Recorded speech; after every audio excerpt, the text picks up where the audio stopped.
Hello mga ka-learning! We're going to visit TSU Library. So tara, samahan niyo ko for our today's learning. So ayan, pasok na tayo sa TSU Lucinda Campus. Hanapin na natin yung library nila. So, ayan. Ang lawak ng school. Palakad-lakad tayo. Hanggang makadating tayo sa library.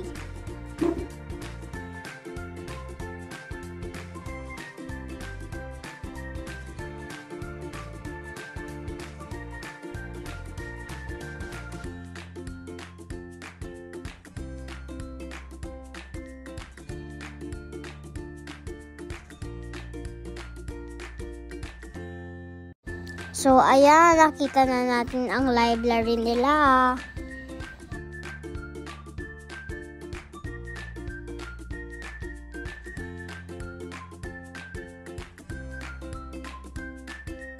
Pasok na tayo.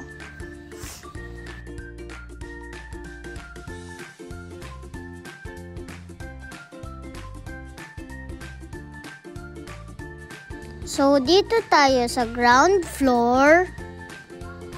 Hanap tayo ng librong pwede nating basahin.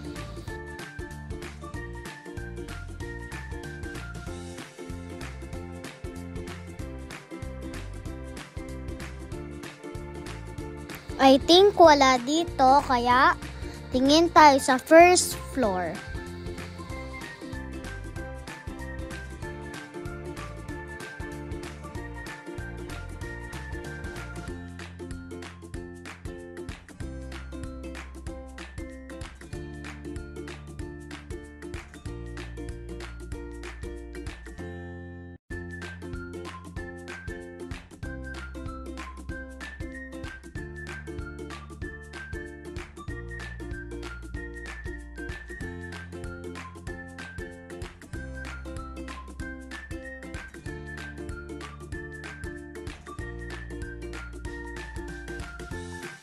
So, wala daw dito sa first floor. Doon daw sa second floor. Yung mga pangbata, kaya pupunta tayo doon.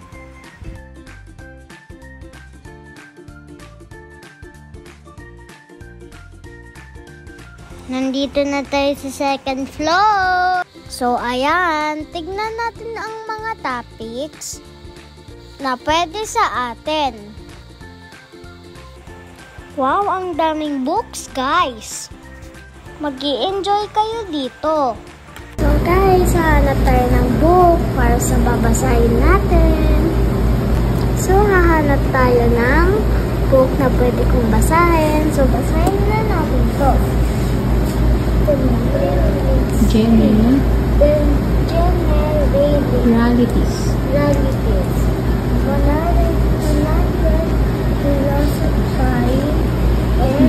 Philosophy and psychology. Dito sa languages, dito tayo hahanap ng book.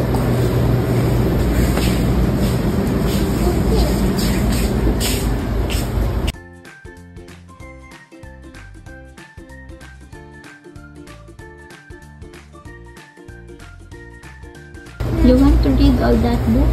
Yes. Show the title. What? Old MacDonald's Farm. What else? And the Lucky Green Pea. And the Aladdin and the Lamp and the Magic Lamp. And what else?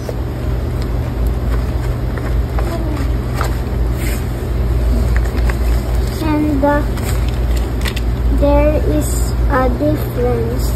And fairy tales and tables. Okay, sige. Let's get them and go to the chair. Okay.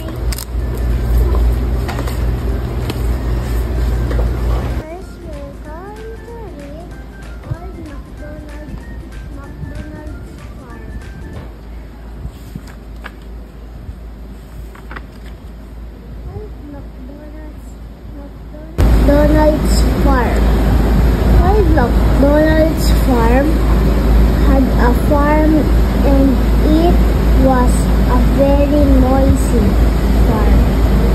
There were the chicks who went beep beep, rooster who went cock a doodle doo, and the geese who went honk honk. And when there was also a lively brown colt on the McDonald's farm. And when the little brown colt heard the other animals making noises, he wanted to make a noise too. So he tried, and he and suddenly he said, Nay. Of course, old MacDonald had pigs too. They like to eat when they were hungry. They scrolled for their food. Oink, oink, oink. Old MacDonald loved all his animals very, very much, but they kept him so busy all the day that his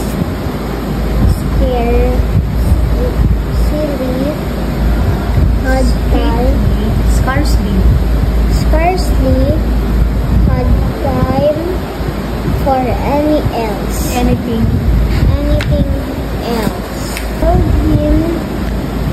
He settled himself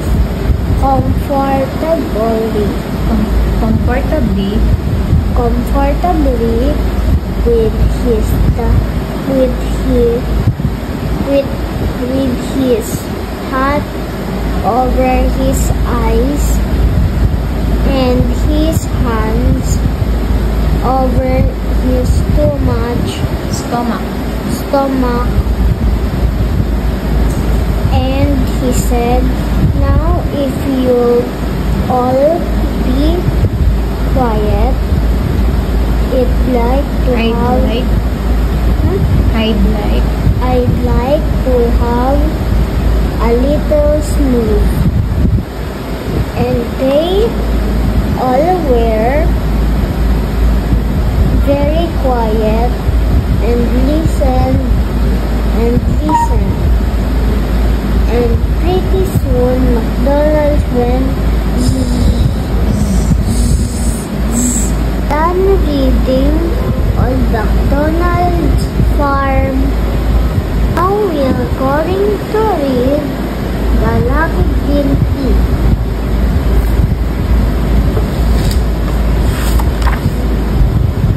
The Lucky Green Pig. When Little Pig was so going down Twisty Lane, he saw a sack lying right in the very middle of the road. It was a large sack, and when Little Pig looked into it, it was large. He saw that it was full. Large sack. large sack. And when? Okay, he saw that it was full to the top with fish in their pods. He left. I said, little feet, look at the someone's drop it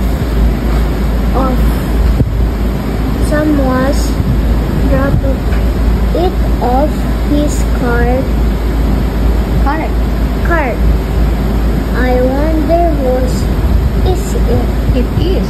It is. He lifted into his shoulder and found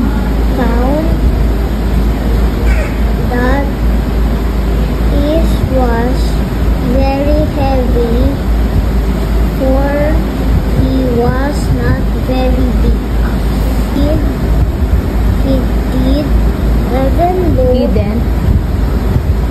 He didn't even look for it, which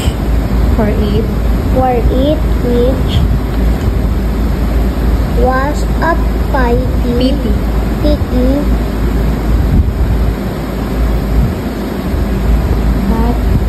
But still, he had enough lucky to last him for whole year, and there wasn't a happier little pixie in all the village. That night, the little feet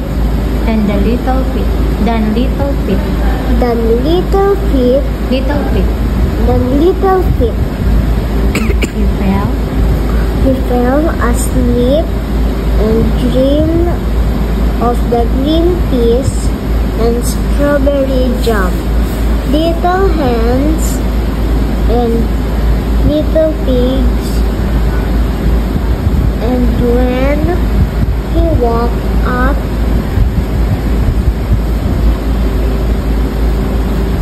and remembered that his dreams were true, he chuckled very loudly.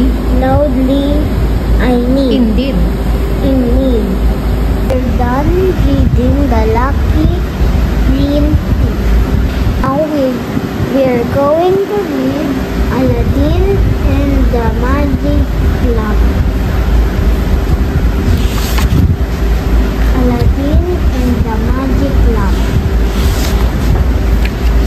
Where?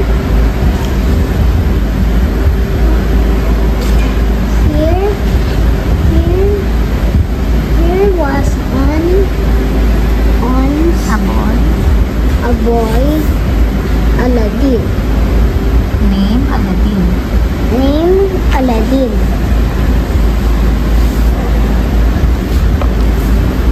And in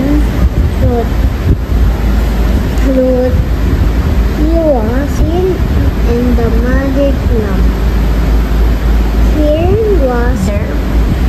Here was once a boy named Aladdin.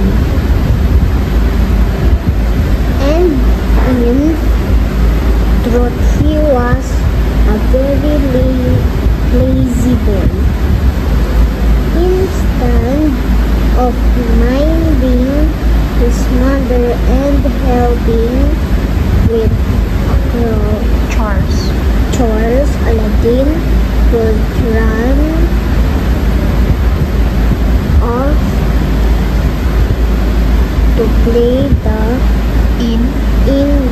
streets. Aladdin only came home for his meals and never once did he offer to help his poor mother. His father had died some years back, and so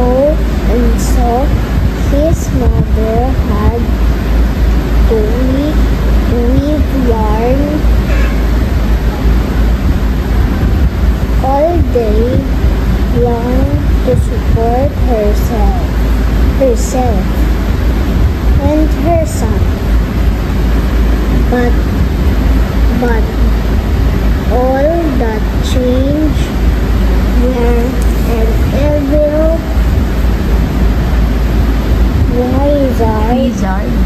wizard came calling one evening at the door. The genie rose up and grabbed the wizard. Then he grabbed him, kicking and screaming back inside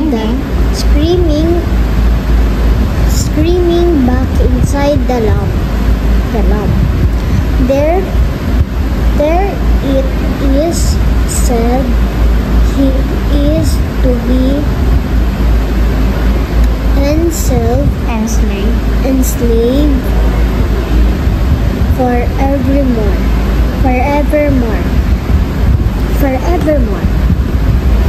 With the wizard gone,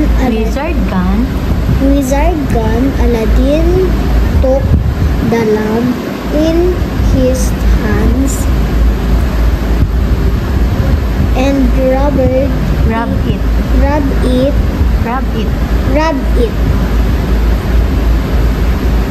I am the genie of the lamp. What do you wish, master? Command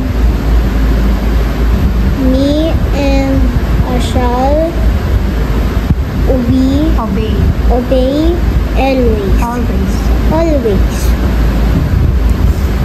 And I wish for you to fly us home, genie. Aladdin said, then looking at his princess, he softly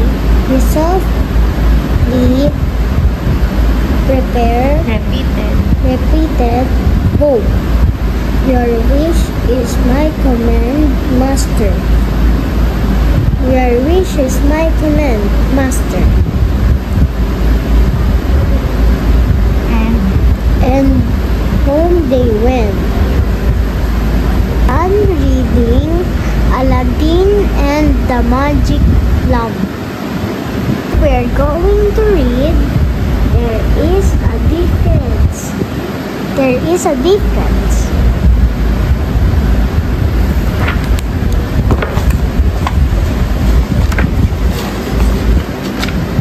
There is the difference. It was a month of May. The wind was still blowing chilly, but spring arrived. Said the bushes flower protected each other. Trees,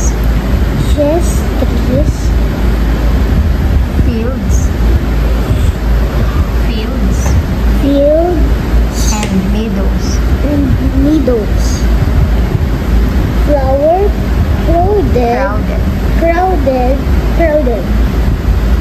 crowded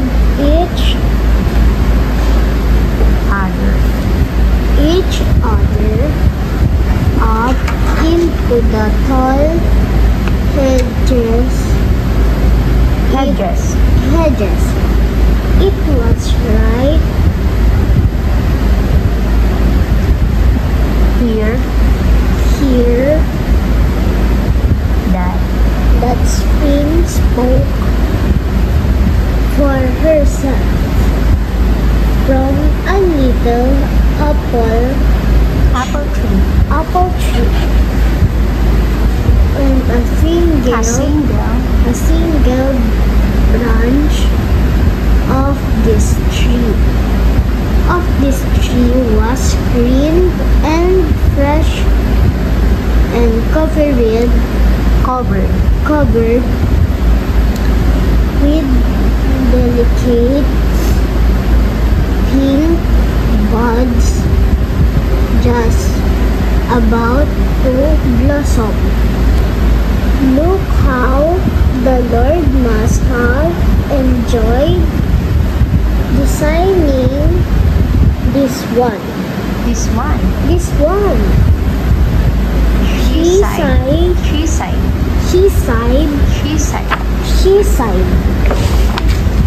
She sighed, I will paint.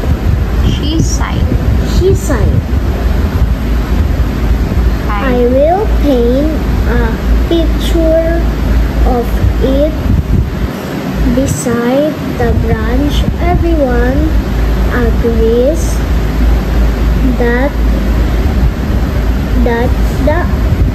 the apple branch is pretty, but even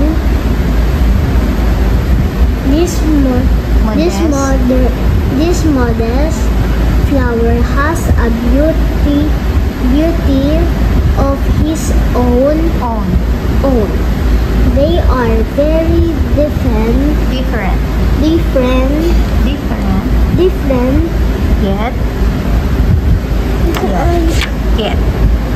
yet but both are children and the kingdom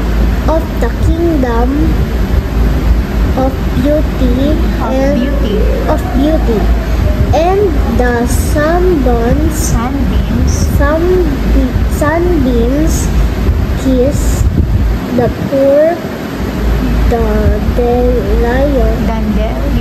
dandelion blossom as well as the apple blossoms. Then it seemed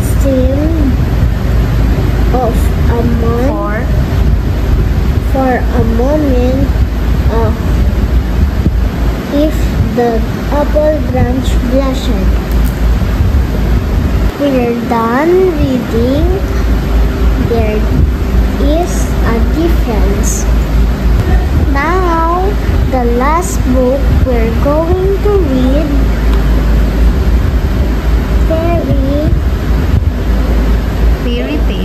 fairy tales and fables.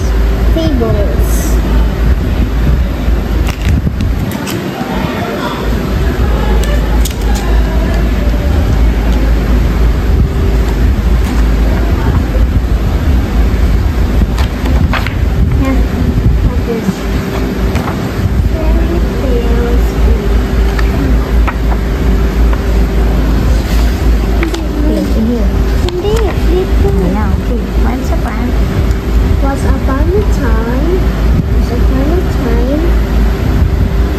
there lived a little girl who had a pretty red key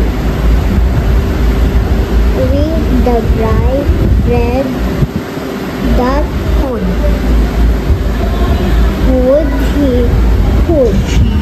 She always wore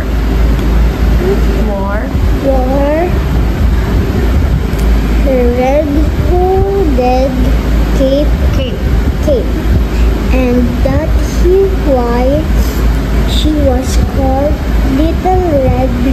riding hood.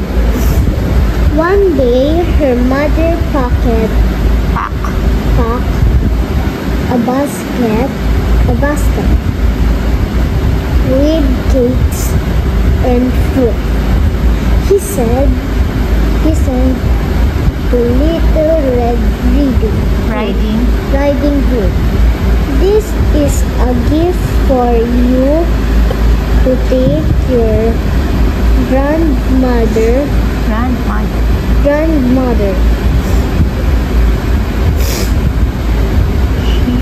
She is not well and will enjoy some nice cake and fruit." So Little Red Riding Hood tied on her red cape and hood and set out for grandmother's house. As she was going through the woods, she met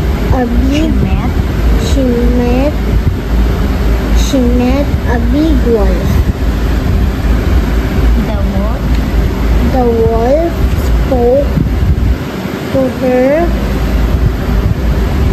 in a gruff voice. "Good morning, little girl," he said.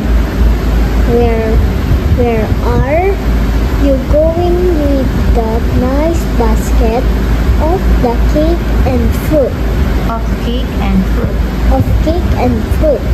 "I am going to visit my grandmother." Well, said the wolf politely. "I'm going to visit your grandmother too." The crafty old wolf canoe. There were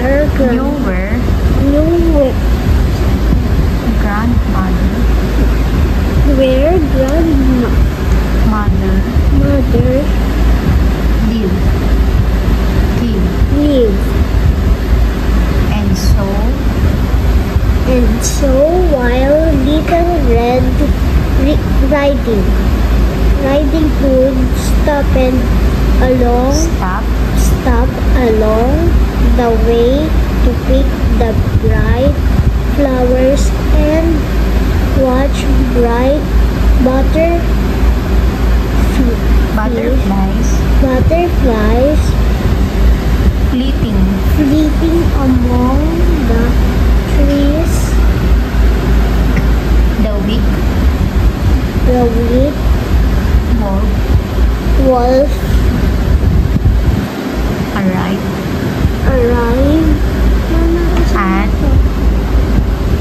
at grandmother's house long before she got there.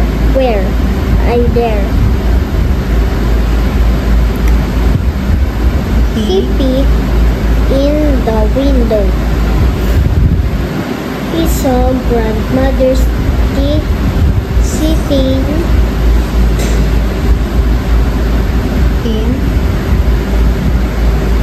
in the window in her rocking chair, knitting a sweater. But grandmother saw the wolf too. She jumped out of the chair, slipped into the closet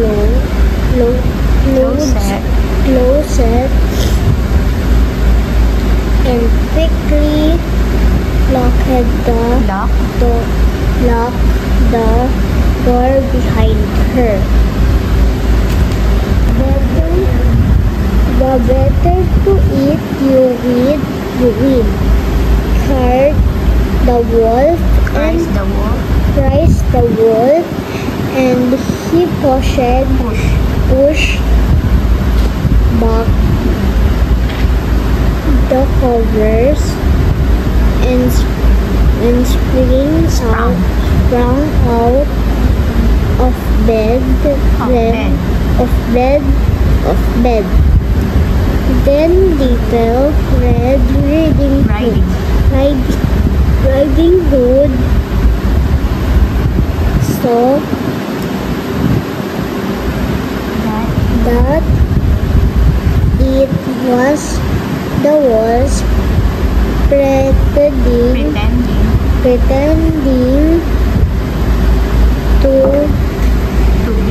to be her grandmother. He screamed with all her might.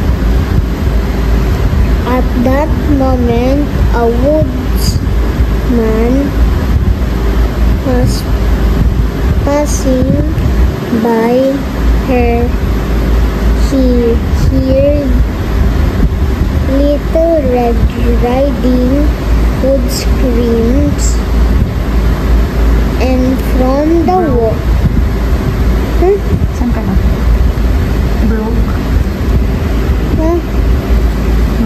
broke into the house just in time to save her from the wolf.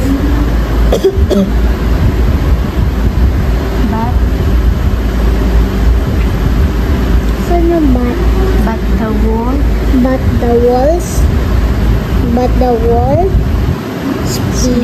sleep past the woodsman and rush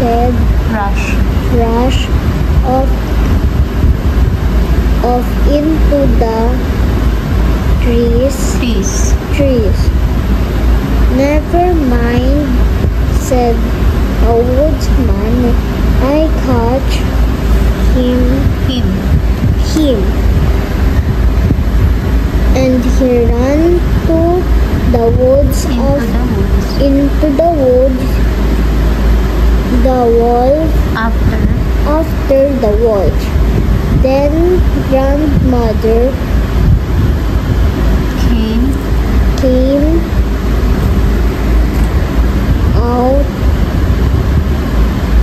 came out of the closet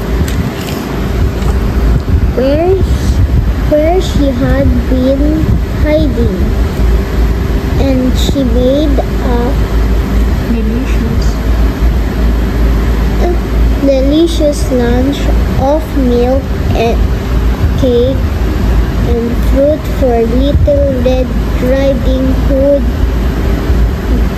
and herself. Yes, They had just sat down to eat when the woodsman came back. The wolf will never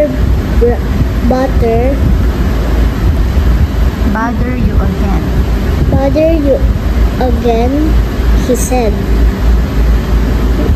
Little Red Riding Hood and her grandmother think the woodsman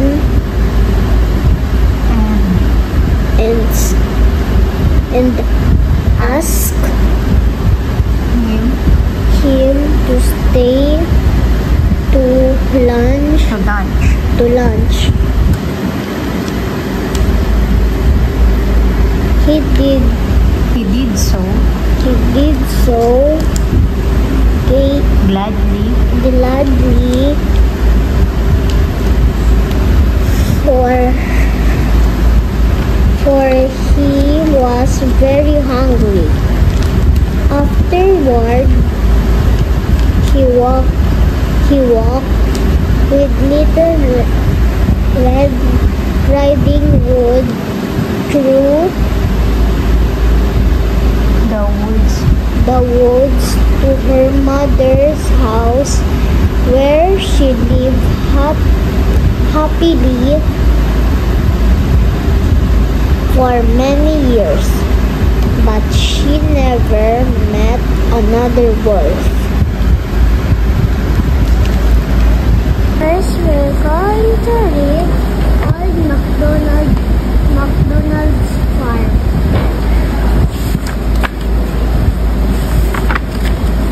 Old MacDonald's. We're done reading fairy tales and tables. I enjoy reading these books, guys. Many things that I learned. We're going to return these books kung saan natin kinuha kanina.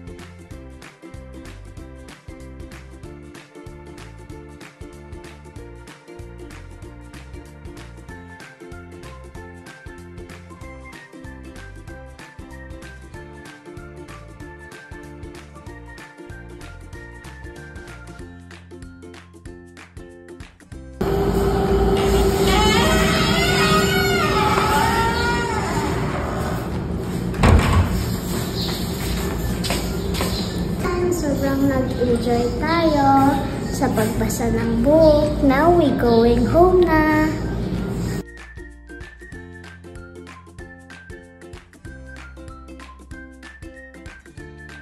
So, ayan, magla-log out na tayo. Itatap na natin yung ID ni Mami doon.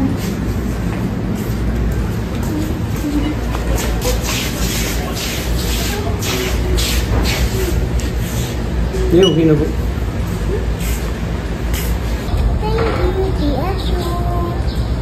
Thank you, TSU Library!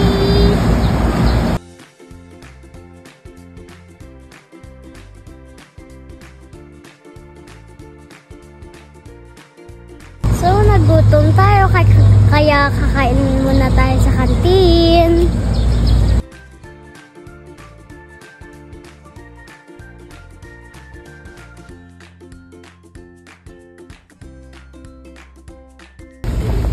Tara, may bukas daw dito. Ay,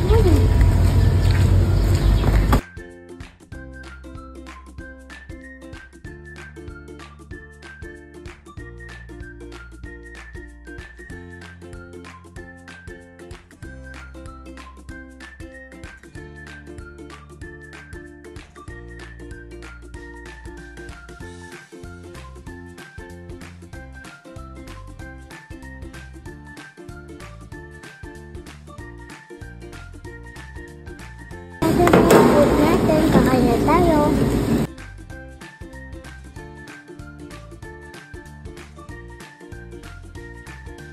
Kakain na tayo.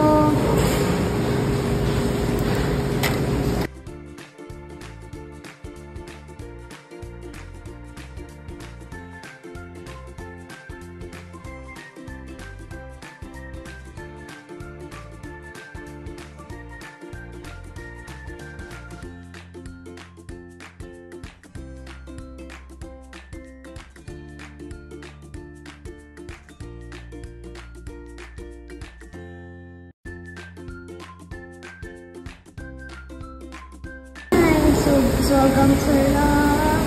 Ibabalik na natin itong plato at saka mga kutsara. Kasi ang sabi dito, clean as you go.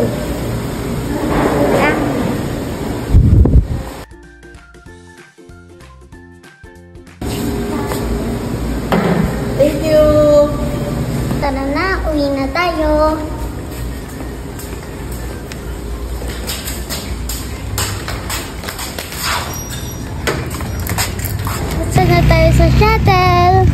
sasakyan natin pauwi.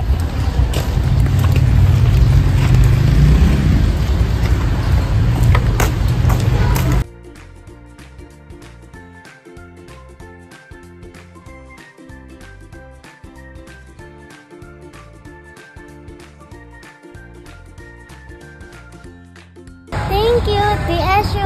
We're going home na.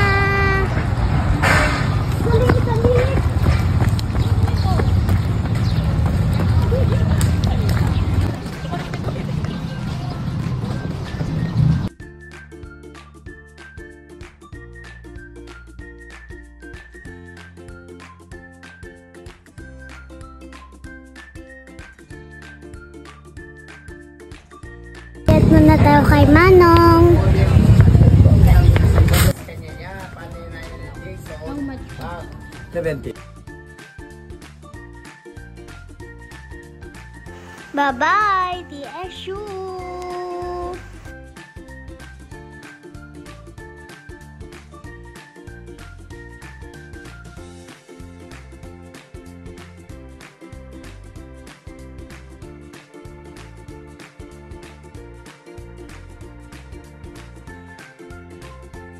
Guys, dito bababa tayo.